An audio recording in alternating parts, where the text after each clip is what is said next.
Alright guys, welcome to another beer review. Hope everyone's doing okay.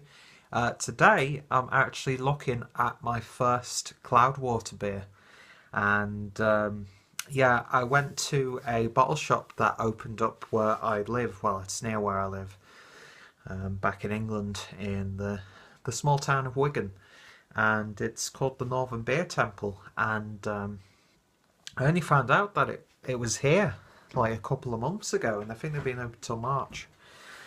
And yeah, the photos that they've been posting have just been fantastic. So I made it a mission that I at least paid one visit while I was back in England, and didn't really have anything, you know, really completely in mind. Just to pick up some of the more, I don't know, hate the term, but more hype beers that are being brewed here in the UK.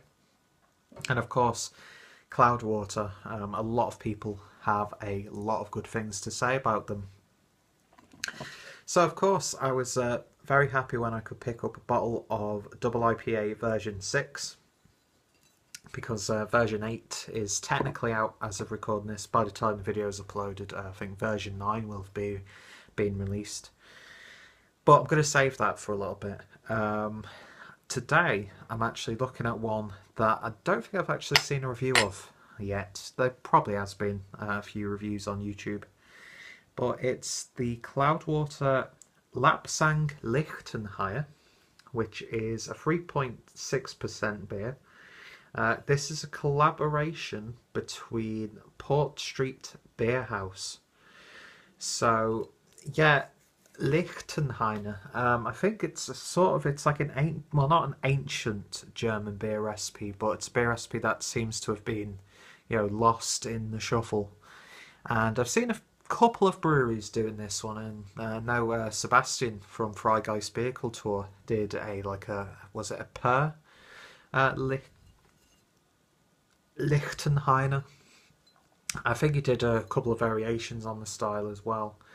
But yeah, this is Lichtenhainer infused with Mongolian campfire and Rubio's teas with Bollons of Chester, made in collaboration with Port Street Beer House to celebrate their 5th birthday.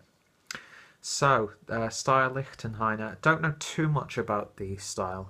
The guy and apologies because I've completely blanked on the name. Guy in Northern Beer Temple did actually give a little bit of a description about the brewery. A really helpful guy. We chatted for a fair bit just about beer in general, and yeah, just a great little shop. So if you ever find yourself in the northwest of England, because I know a lot of places, Wigan seems to connect, especially in terms of trains. A lot of places like Bolton and that sort of thing. Definitely try and get yourselves into that shop. Great range of beers. I was almost overwhelmed. There was I could have literally taken every bottle out of that shop. Just fantastic stuff. And yeah, they had a really nice selection of Cloudwater, so I picked a couple up, and this is one of them. But anyway, back onto the beer. So it's Lichtenhainer.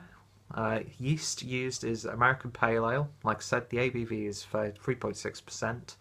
Aroma hops are Eldorado, and the malts are Extra Pale Maris, Otter, Wheat, and Light Munich. So this was bottled.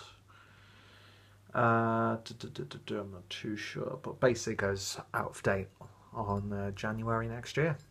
So yeah, I've wanted to try a Cloudwater beer for such a long time. Beautiful, beautiful artwork. They always seem to stand out with some absolutely gorgeous artwork. Not too sure who's involved in the artwork. I'm not sure if it's one specific designer or if they just go to different Manchester-based designers. I'm not too sure. And then there is the iconic Cloudwater crown. So I've got to use this crappy bottle opener. So I'll probably end up messing up the crown because I do want one for the collection. But yeah, really, really nice logo. And I'd love to get one of those Cloudwater glasses actually. But anyway, got to be using the Brewdog Teku this time.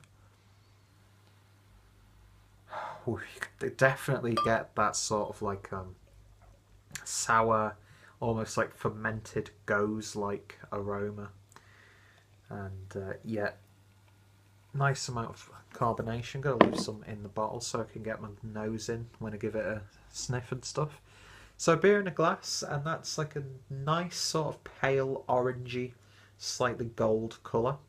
Got some nice haze in there, but you still can see through it. Nice gentle carbonation around the sides of the glass, rolling up to, well, it's not really a finger of head at all. It's more like just a small lacing on the top of maybe an off-white. Let's just see if we can awaken that a little bit. Yeah, I don't want to mess around with it too much, but it does actually look like a nice soft white head. So anyway, let's have a sniff. Ooh, I definitely get that sort of like Rubio's tea character. I've had that a few times, and you get that.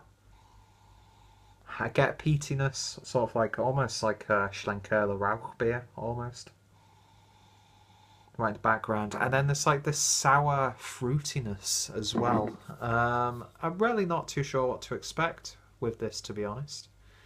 So it is primarily teas, and you do get that sort of tea aroma. And I tell you what, that smokiness is really coming through actually. So, smells intriguing. Let's give it a taste. Prost.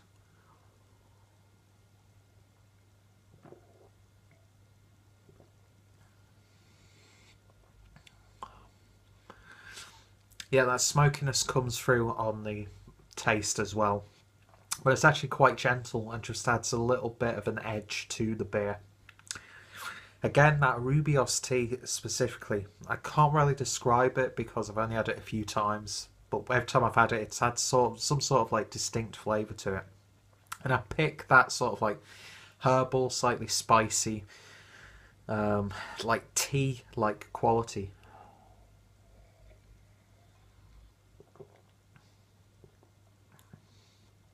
You primarily get that smokiness right on the front. Then you get like a slightly fermented fruit flavour in the middle, which sort of goes to this slight earthy tea character, and then it's a tad bit smoky on the back end. Body is of course light at 3.8% ABV was this, or 3.6. But it's not where it's so light, it's like, God, there's no body to this at all. It's just like drinking like carbonated water that's gone flat. Sometimes that I find with some lower ABV beers. It's got a nice gentle mouthfeel actually. And yeah, it's definitely an intriguing beer. Excuse me, nice carbonation there.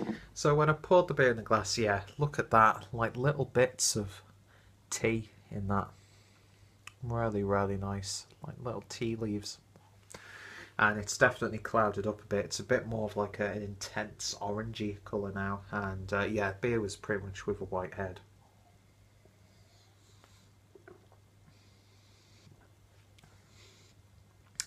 Getting a bit more lemon now, like a tangy lemon on the back end, and yeasty as well, very slightly yeasty. So I'm not sure if that tanginess is coming from that yeast or if it's part of the character of the teas that they've used in this beer. But I'll tell you what, that is such an easy drinking sessional beer. You're not overwhelmed with like strange flavours or anything like that. So it's one of those beers that it's not going to be for everyone, but it's not like overwhelming in any sort of way in terms of flavour and tasting notes. And I can't really hold it up against other beers of the style because this is the first one that I've had. But in a beer in its own merit, it's nice and drinkable. Those flavours are there, but they're really quite delicate. Not in like the flavours are weak sort of way, because with teas, you know, teas do tend to have delicate flavours when it's done right. And yeah, it's an actually really interesting beer. And I think it's an intriguing introduction to Cloudwater, because I could have gone balls deep and gone straight for a dipper, but I thought I'd see what else they do, because I've got, I've heard a lot of good things about some of the other beers, and with their plans on some of the what they want to do with the double IPAs. Yeah, some people might be a bit against that sort of thing. And even though Cloudwater don't essentially have a core range, we were talking about this in the shop, the fact that they're pretty much almost releasing a double IPA nearly every month or couple of months, that sort of kind of becomes a core beer in a way. But it's all about that creativity. It's all about that low batch number. It's all about giving something completely different each time. And yeah, if you could get a hold of this one, I'm not sure what the seasonality of this one is, but it's a really interesting little beer actually. And yeah, it's definitely got that like classic, ancient, almost German-like flavour to it that I've picked up in some of the other older German styles that are being revisited by breweries all over the world. So in terms of a rating, it's definitely an 8 out of 10 from me. I don't know if I'd pick it up again, but I'm glad that I tried it. It's very solid. You really wouldn't want to drink too many of these at once, even though it's 3.8 BV. That sourness might get a little bit overwhelming. But yeah, it's refreshing, it's crisp, light-bodied but not weak, and the flavours are nice and delicate and not too pronounced. There's no overbearing characteristics, and yeah, it's an interesting look into Cloudwater. And I paid £3.30 for this bottle, and I think it's money well spent, to be honest. So yeah, if you've tried this one, let me know your thoughts and opinions. Have you tried any other Lichtenhainer beers? Let me know which ones I should check out in the future. Well, I'd say let me know what Cloudwater beers I should check out, but by the time I upload this, that range will probably have completely vanished, and it'll be rarer than rocking horse shit to pick up in the bottle shops. But yeah, that's a good thing about Cloudwater. It's about that chase, and when you come across a beer that you've wanted from them or any other brewery and you find it, it's like, yes, that's fantastic. And it's a bonus sometimes if the beers lives up to the reputation. Anyway, I've waffled on way too long, and yeah, big thank you to Northern Beer Temple. I will be there again, and yeah, nice introduction to Cloudwater. Thank you guys for watching, and I shall hopefully see you all in the next beer review. Cheers, guys.